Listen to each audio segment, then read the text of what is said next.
Okay, good afternoon, folks. We have a couple of updates, as well as we're going to have a walkthrough of S-157 on recovery residents, bill from the Senate.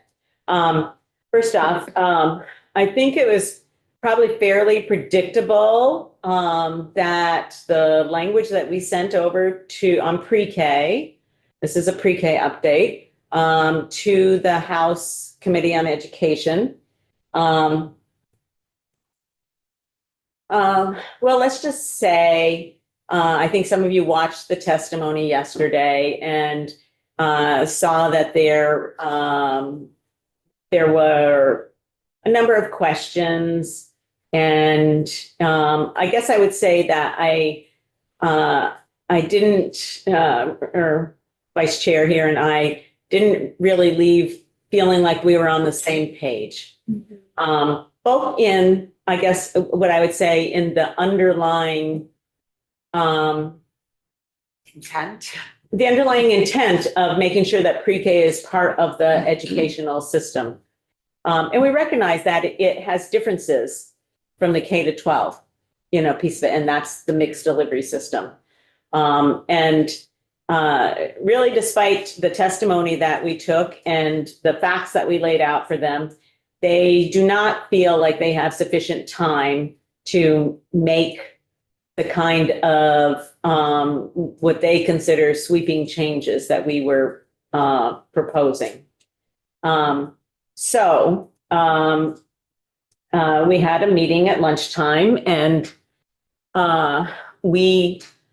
the language that we have at the end of our proposal around needing information on the study to determine how to pay for it, whether it be a categorical aid, I remembered it, categorical aid or weighting or some other method of paying for it, and the elements that we have in there, they're prepared to include in their overall Act 73 implementation bill. Our intent language, as well as another piece that the Vice Chair and I will work on, that really lays out the intent that we are going to move towards a system that assures true universal access for kids who are eligible, will be part of legislative intent. But honestly, we did not feel like we could compromise on the elements of the bill, on the, of the different language pieces that we had. So I made a decision that it was better not to mess with any of the elements of the pre-K, as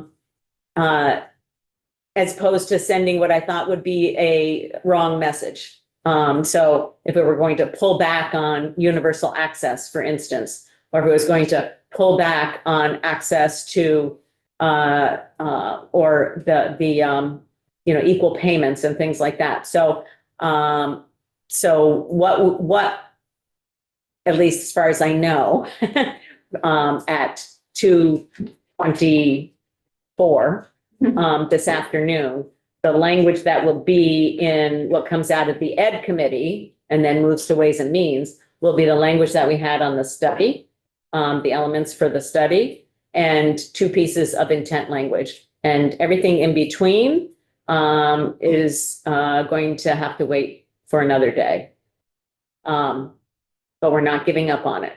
And we're not sending a message that it's not important to have true access in all parts of the state. We just have to bide our time a little bit on that. So I wanted people to have that update and to not be surprised about that. And it's the way things go sometimes, when you have joint jurisdiction over some issues. So that's that on pre-K. We should still take a close look at the language when it comes our way. And we won't take possession of the bill, but we will do a flyover or drive-by or whatever it's called. Okay, yeah. Can I ask a question? Of course. Yeah, so going forward, thinking in terms of how the process, I mean, we don't know exactly how it's going to go just yet, but if the state, if Vermont is going to get behind the idea of changing the whole way that education is paid for. It almost seems like the system that we have presently, where there's no responsibility on the part of the state to actually provide pre-K. It's just if you can find it, they will pay for it. So if a community chooses to opt in to providing or thinking about pre-K, then the state is required to pay for it. But going forward, that's what's going to go forward, I guess, then, huh? Well, what we're saying right now is that the statute will stay the same as it is right now for this year. At least when it leaves the House. Unless, of course, somebody on their own wants to propose an amendment. That's, people are able to do that. I'm just saying that it won't be the language that we sent over from our committee. I really did not want to send a mixed message. Sure. By rolling back some of this stuff and saying, well, it's okay here, but not here, and we can do this, but not that. Because it was a package, the whole thing that we put together was a package. We still remember the part of the language that we sent that has to do with the study. It still talks about equal payments, still talks about increasing access. And so we will also make those points to the Ways and Means Committee so that there isn't anything that's sort of like undone in that. And I think that that's important. Because we want to make sure that it's included that pre-K is included in the total cost of education and not just this add-on kind of thing that we think about somehow differently. Yeah, so it strikes me that 3 or 4 years out, the idea that a community it doesn't provide pre-K and yet there are other communities around the state that are providing it. That's an incredible inequity. It strikes me that the system isn't bearing it seems like a conundrum even for that it needs to be paid for question, which we heard about yesterday. It's a conundrum going forward. How do you even make sense out of that? How is the state going to make sense out of that? That's why I wasn't willing to give in on it, to compromise on the access. Yeah. Because I don't think. So the intent, so your feeling is that the intent language will be strong enough going forward to build the notion of equal access across the state. We're putting people on notice. Okay. Even though you don't see something in this bill right now, that this is the expectation. So it did not seem to, we were not putting an unfunded mandate in this bill. If anybody's unclear about that, when you're talking to your education people or they're talking to you about it, there was no unfunded mandate in our language. It did not go into effect until there was funding to support it. Well, that's the thing. Yeah. Right. But I think there was some confusion even among some of our members here. And that I want to be clear with people that is not the case. The implementation dates did not go into effect until there was a funding system to support it. The education chair had a difficult time with that. Yeah. Okay. And seemed to me like it was mixing up timelines. Sorry to interrupt here. So. Yeah, no, you didn't interrupt. They're up against a tight deadline. I didn't want in the rush for something that was less than what it should be. To be included in a bill. Yeah. Okay. Well, just thank you. Okay. It sounds like a positive in that it's the positive I'm taking is it's not just in the intent language that's expressing the intent, but also in the language regarding the report. It's gathering the information, more information that will be needed to continue the conversation. Yeah. Support the process. What about the language brought in from that independent bill over on the Senate side? They're going to take that out, and they're going to act on the bill separately. We obviously expressed our support for that because it was in the language that we sent. So, yeah. Good. Any other questions about pre-K before we move to? Can I just say? Absolutely. Thank you for everybody's work on this. I do want to say your work was not for nothing, we gathered a lot of really good information, which is really good testimony that's going to help us in the future as we continue to work on this. So just keep that in mind as you move through your work. As the people who are sitting in these seats next year will have an opportunity, yeah, again. Okay. Katie. We're excited to take up S-157. I'm always excited to talk about something other than CF. You know, we're moving on to BDH. We had Dale this morning, so we're diversifying. Yeah, it's good. Well, good afternoon. Katie McLean, Office of Legislative Counsel. I will pull up the Senate's as passed version. Okay. So maybe just a tiny little bit of history. This bill took a different form when it was first introduced, and you have a companion bill to the bill as introduced on your wall. A couple of years ago, you did some work on recovery residences, particularly with regard to when people can be exited immediately. And that language is set to sunset July 1, 2026. This language removes that sunset and makes some additions to the section. But that's just there's been a lot of work on recovery residences in the past couple of years. Okay, so to jump in, the proposal in section 1 is to amend an existing definition section in Title 18 in a chapter specific to substance use disorder, and that the definition of recovery residence be added to this section, to this chapter, to mean a shared living residence supporting individuals recovering from a substance use disorder that provides residents with peer support, assistance accessing support services, and community resources for individuals recovering from substance use disorder. And then we have some renumbering, some technical changes, and that brings us to page 2, section 2. This is an existing section of law. Can I ask a question about definitions? Mhm. Sorry. Is support services, it seems like we use it sometimes as a term of art. I don't know that if it's defined, it doesn't look like if we have alphabetically, yeah. it doesn't look like it's Mhm. defined. No, it's not. Is that, would you happen to know whether that's defined elsewhere in statute? I can't recall off the top of my head a specific definition of support services, but I imagine that support services look a little bit different depending on the context. Exactly what I said, yeah. Support services for people with developmental disabilities are different than support services for people with substance use disorder. It depends on, Who are experiencing homelessness. right, yeah, I mean, it's the context of, it's a more, I don't think it's as much a term of art as a more of a generic term. Thank you. And I have a question. So this is underlined. So it's changing what the current definition is? The definition of No, recovery residence? I'm gonna scroll down to where you have the current definition. Believe it's. No, where is it?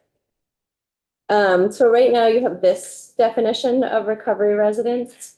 Means a shared living residence supporting persons recovering from substance use disorder, provides tenants with peer support and assistance accessing support services and community resources available to persons recovering from substance use disorders. I haven't checked it word for word, but I think it's pretty close to what you have in that new section. Yeah, well, it's based on But you tenants. don't have tenants, Yeah. but you don't have this subdivision B is certified by the Department of Health as a VTAR affiliate. Instead, that language is gone, and we're just we're describing a recovery residence, but not in terms of certification in that definition. Yeah. All right, that's the first question. Yeah. So maybe well, let me do the second sentence. The second. Yeah, I'm sorry for Second interrupting. section. No, Yeah. no, I think this is good. But this is this is a different way of handling certification than what was in the bill as introduced. So let me just show you the next section and I can sort of verbally tell you how this is different from what was in the bill as introduced. So section 2 is an existing section of law. It sort of sets out the various services and programs that the Division of Substance Use Programs within the Health Department is responsible for. And so recovery residences is added to that list of services that the Health Department is responsible for. So the bill is introduced, it's on your wall, has sort of a different way to handle certification. In the bill that was introduced, there was there's a whole section that was dedicated to certification and described all of the criteria that a recovery residents would need to meet for certification. So there were some parameters around what a certification program would look like. But the health department asked that instead of having sort of this program built out in statute, to instead replace what was in the bill as introduced with these two sections. One, putting the definition of recovery residents into an existing chapter on substance use, and then amending this existing section of law. And this would give the department essentially flexibility to manage recovery residences in the manner they would like to administer a program on recovery residents. So it's a policy choice. It's sort of a matter of delegation of how prescriptive you want to be as a legislative body in crafting a program around certification, or whether you would like the health department to be responsible for recovery residences and craft any type of. Well, I mean, I think, you know, for people who maybe haven't followed the history of this, I mean, at one point, the health department didn't want to have a responsibility recovery residences, and I'm actually appreciative. Brenda, there's a couple of cough drops right here, if that would be helpful, right there. No, I don't need No, okay. Oh, So this is a change, you know, which is, you know, not negative, you know, that they are thinking about this as the importance of recovery residences. I'm just am wondering, I mean, we had the language there 2 years ago because the health department wasn't prepared at that point in time to take on the responsibility for that. I guess I'm still wondering about whether or not we'd want to remove that as you know, to be that those should govern the department's determinations about. I guess I'm getting into committee discussion, whether, you know, the NAR recommendation should be, because there's a whole national certification that's laid out, and I'm just wondering, maybe we should let you get through the whole. I was going to say, you don't have the whole puzzle in front of you. I know, we don't. I'm sorry, I'm jumping. This is me because I got other things going on, but, why don't we let you just go through, let's let you go through the whole thing, and. I'm gonna jump forward in the bill because I think this piece will be helpful. So I'm Okay. on page 6, section 5. So it's not just that we have this one line that says the health department is responsible for recovery residences, period, no guidelines. There's also this corresponding rulemaking section. So I want to bring your direction here, or your attention here. So this says that by September 1st of 2027, the Department of Health is to file an initial proposed rule for the purposes of establishing a voluntary recovery resident certification program. At a minimum, the rule shall require that a recovery resident seeking certification from the state comply with the certification standards of VTAR or another organization approved by the department, and set forth data collection standards and reporting requirements for certified recovery residences, including data elements and frequency and requirements for annual reporting from the department to the General Assembly that measure the program's effectiveness. So this envisions that there would be a certification program and that it would comply with VTAR and that there would be data collection. So this is maybe narrowed from what is in the bill as introduced in terms of having parameters and statute, but this is sort of delegating, you're putting some parameters in place, but also saying Department of Health, go forth and, build out this program. And then subsection B, the department completes rulemaking by December 1st of 28. Subsection C, if the department identifies the need for a fee to support the voluntary recovery resident certification program, it is to first propose the fee to the General Assembly, and if the General Assembly chooses to enact it into law, may incorporate into the required rule. Representative Bishop.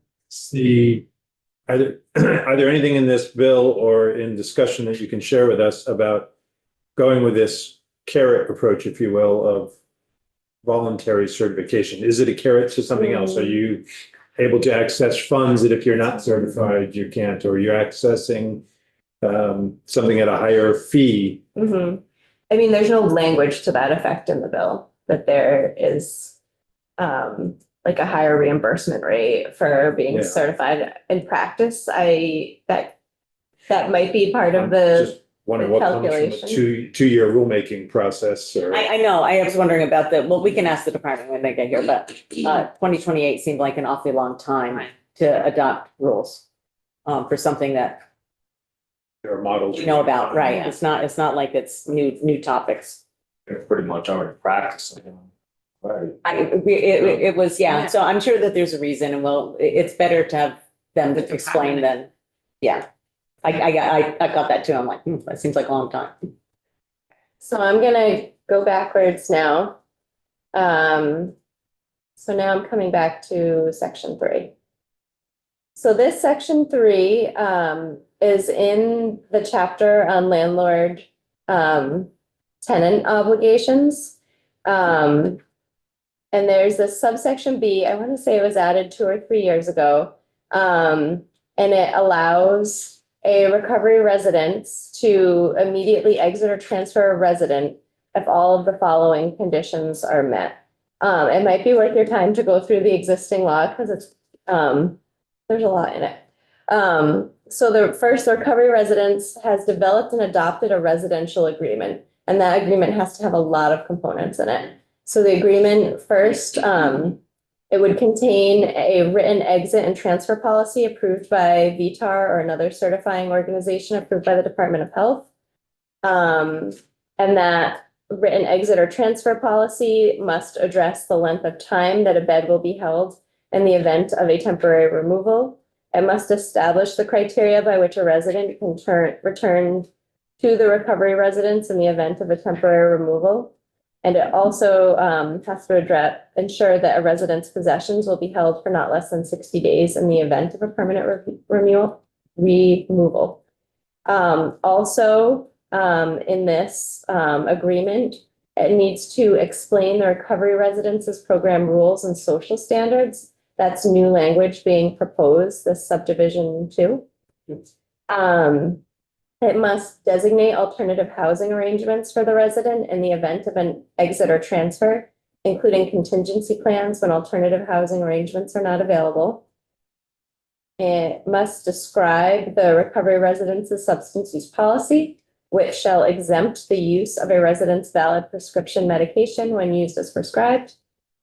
In subdivision 5, it must indicate that by signing a residential agreement, a resident acknowledges that the recovery residence may cause the resident to be immediately exited or transferred to alternative housing if the resident violates the recovery residence's substance use policy, new language, or regularly refuses to engage in services or programming, or is charged with a criminal offense, or engages in theft, or interferes with the recovery of other residents, or engages in acts of violence that threaten the health or safety of other residents, or new language, recovery resident staff or volunteers. So that's everything that's in the agreement. Other components before immediately exiting somebody. The recovery residence has obtained the resident's written consent to its residential agreement reaffirmed after 7 days. the resident has to have violated that list that we just looked through, the substance use policy. They've regularly refused or engaged in services or program, are charged with a criminal offense, engage in theft, interfere with recovery of others, engage in active violence that threaten the health or safety of residents, staff or volunteers. And the recovery residence has provided or arranged for a stabilization bed or other alternative temporary housing.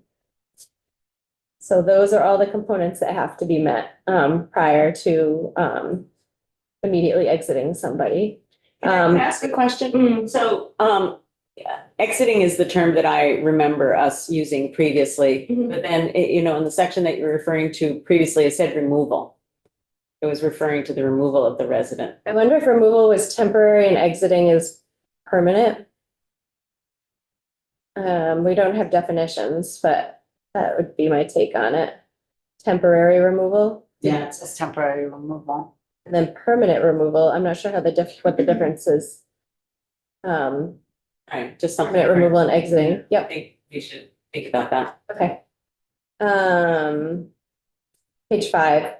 Relapse of a substance use disorder resulting in exiting a recovery residence shall not be deemed a cause of the resident's own homelessness for the purpose of obtaining emergency housing.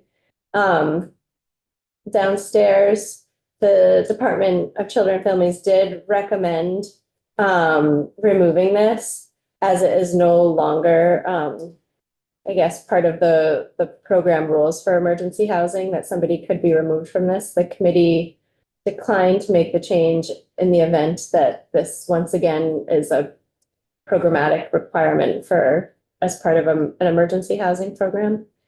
Can you say that again? I will try, yes. Clear as mud, huh?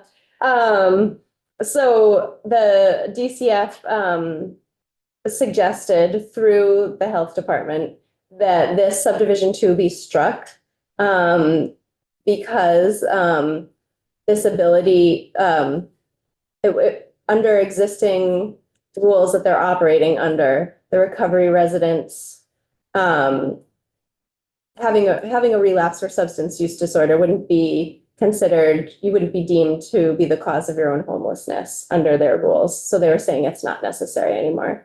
Senate Health and Welfare went back and forth on this a bit. And in the end, they sort of landed that it's not hurting anything right now. And if this at some point were a requirement or part of the regulations for an emergency housing program, then this is more protective having it there. You may come to a different conclusion. Yeah, it used to be, Representative Bishop, it was one of the items that disqualified you from, if you caused your own homelessness, it disqualified you from emergency housing under the GA program previously.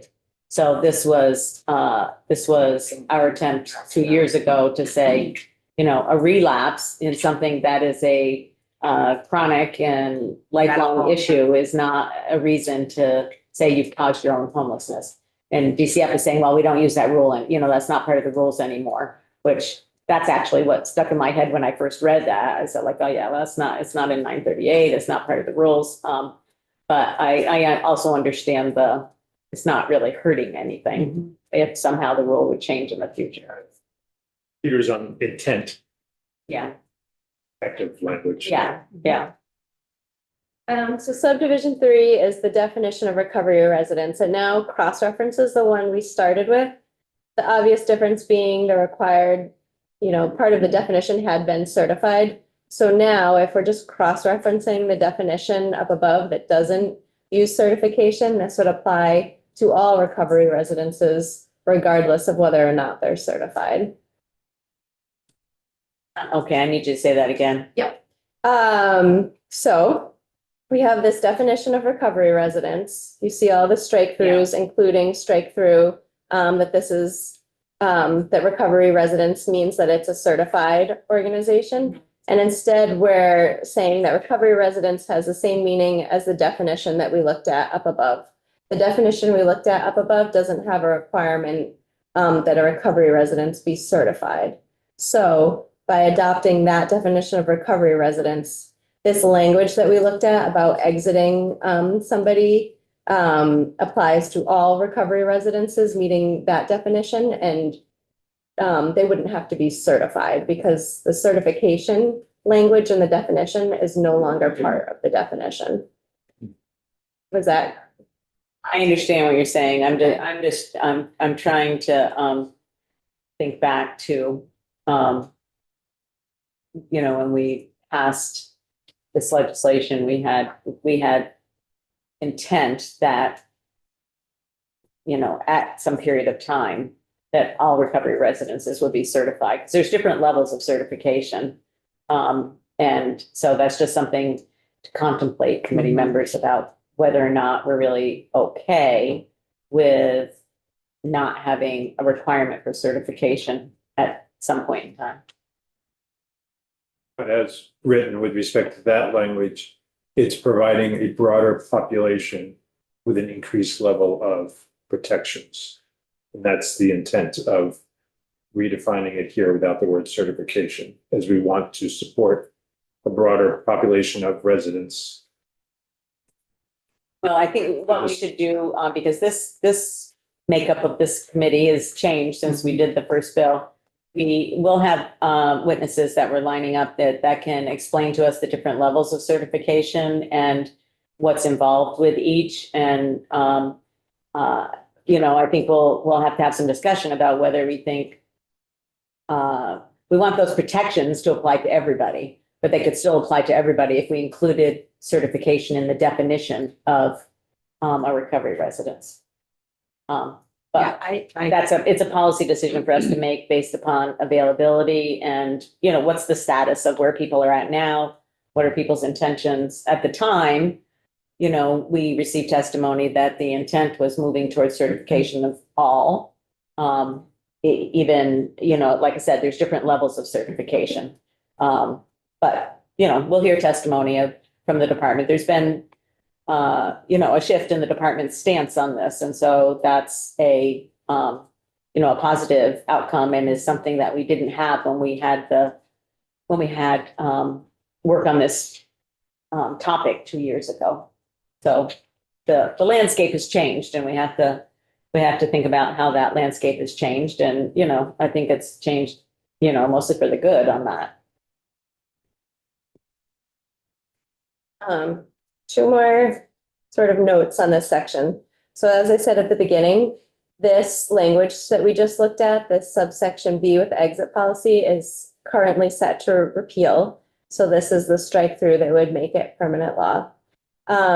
Also, the lead-in language for this section starts, so again, we're in landlord-tenant law. It starts by saying, notwithstanding these sections, a recovery residence may. So this is saying that there are certain provisions of traditional landlord-tenant law that don't apply to recovery residences. I flag that because my colleague Cameron Wood, who staffs housing, did a really nice job in the Senate of walking that committee through specifically what these provisions were and what were being exempted. So I flagged that in case you are interested in hearing from him. Also, I suspect, based on what we heard downstairs, that you will be asked to add at least one additional item to this list. So he might be helpful in understanding what that particular provision is and, the policy implications around adding it to this list or not. So that's it. We made it through the rulemaking, and we have a July 1, 26 effective date. Okay.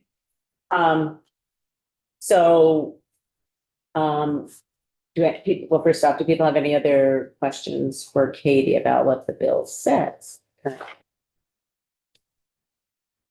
Okay.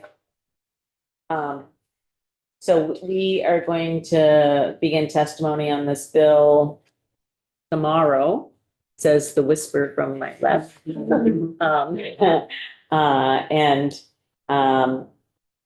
I suspect, I'm not sure, have all of the witnesses now confirmed, Lori? No? Okay. Okay. Oh, okay, because I heard from somebody else that, Chad actually was planning on being here or being, so he just didn't let you know. So I believe that he is confirmed. And I don't know about Greg because they didn't talk to me about Greg. So he's planning on coming. Okay, so says no. So, and,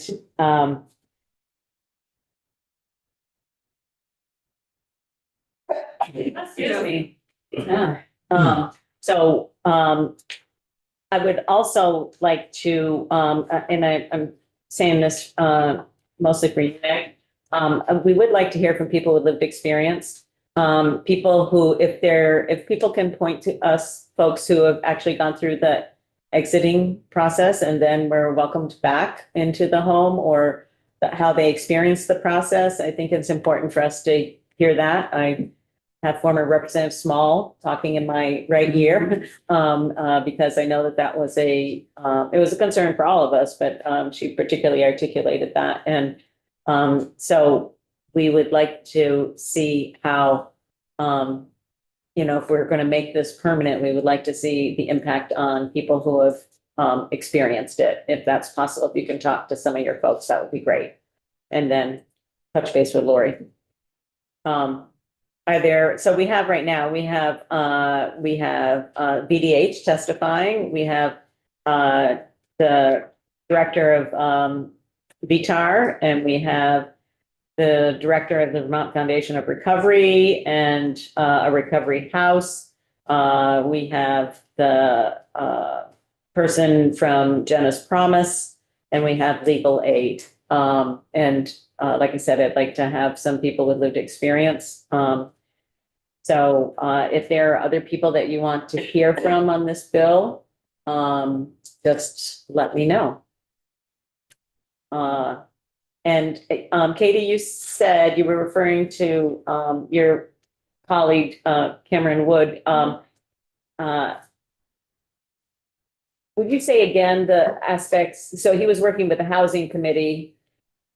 No, he was, Or I mean, I was a little confused about that. that is his topic of expertise. He was now coming Okay. into human health and welfare on behalf of another committee. Because this language in section 3 is in Title 9, that's a title that he is more familiar with than I am. Is it section 3? Yeah.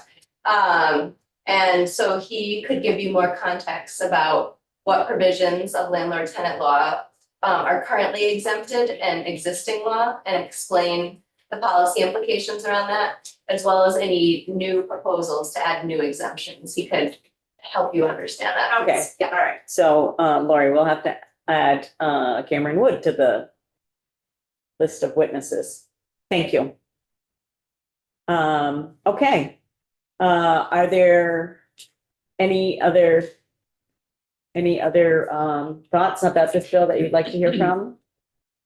And as the bill progresses, if they pop into your head or you have other people whispering in your ear, just let me know. All right. Okay, so that's what we're gonna now sort of shift to member updates about what's happening downstairs in bills that we have in the Senate Health and Welfare Committee.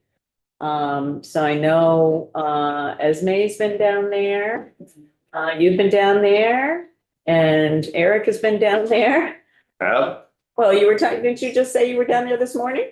Oh, for 16, yeah, sorry. Actually, I'm not sure which bill you're referring to. Oh, didn't you have Rare Disease Advisory No, that was Council? me. Oh, that was you. That Oh, was I'm me. sorry. You had the one that did you have the one that they pulled? That DCF said that was no longer needed? Yes. Oh, the Yes. childcare The one. childcare one. Okay, yeah. Okay, yeah. I remember there was some That's true. discussion there down there. All right. Yeah. So you want to So go mine, they were first? Sure. taking testimony. I did the walkthrough last week with Katie and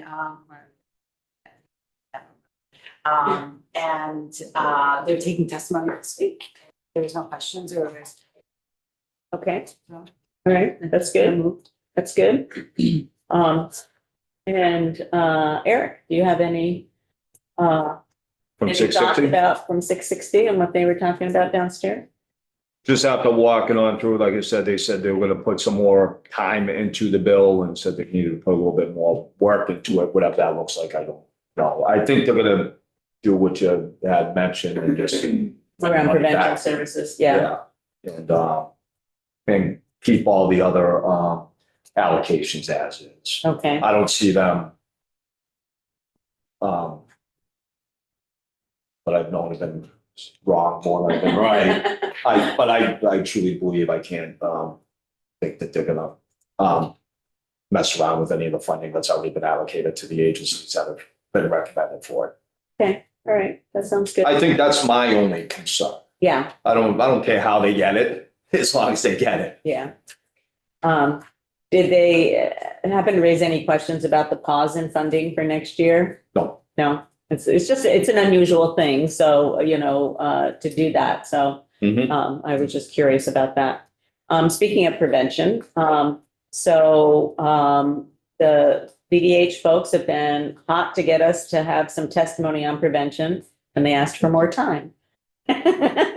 So, but we're good, You want us to come in. And we always want you to come in. Prevention Day. So, yeah, so it's all good. So we're gonna have some, prevention discussion and presentation. I know that they're anxious to change our minds about prevention. So it's all good. Okay. Jessica, I'm just gonna check in with you. Are there any, other folks that, I'm sorry, I'm switching back to 157 on, which you folks want, to have testify or anything? I think we have the full lineup. Okay. When, know that they will also remind you of folks you heard from on Recovery Day as well, so. Yeah. Great, okay. Thank you for asking, appreciate it. Okay, so tomorrow we have testimony on S-157.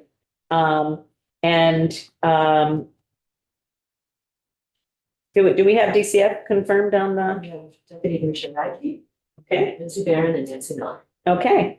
So that's on S-239, and that's on the reporting bill from the Senate, act relating to child abuse and neglect reporting working group. So we have them in the morning, and then we have the 157 folks.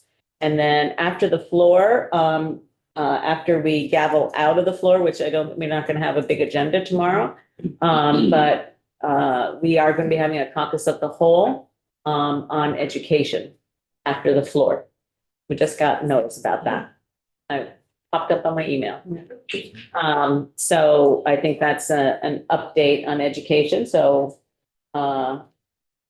be interesting how we hear about the work that our committee has done.